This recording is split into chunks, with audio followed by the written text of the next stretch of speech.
طيب قلنا طيب. ازيك يا حسين؟ اللي جابك يا عم؟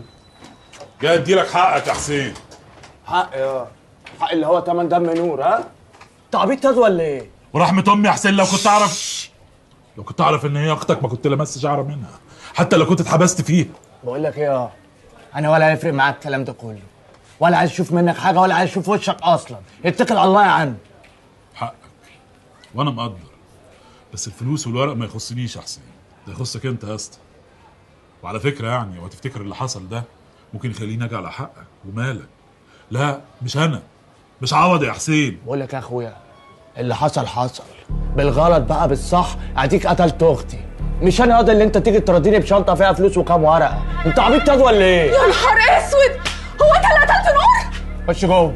هو ايه اللي خش جوه؟ خش جوه دلوقتي. انت مطيره بطين. اخرسي البنت دي دمها يا بنت. بس اقول لك خش. هو انت ما عندكش غير البنت اللي تحكم عليه ويوم فرحها؟ يا بنت خش جوه. البنت ما بتلسعها نجاستك. بقول لك يا بنت خش جوه. بس خش جوه.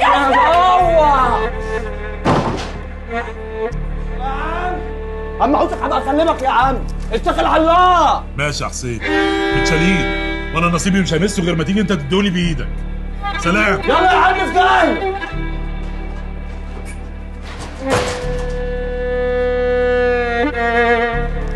انت ايه حكايه؟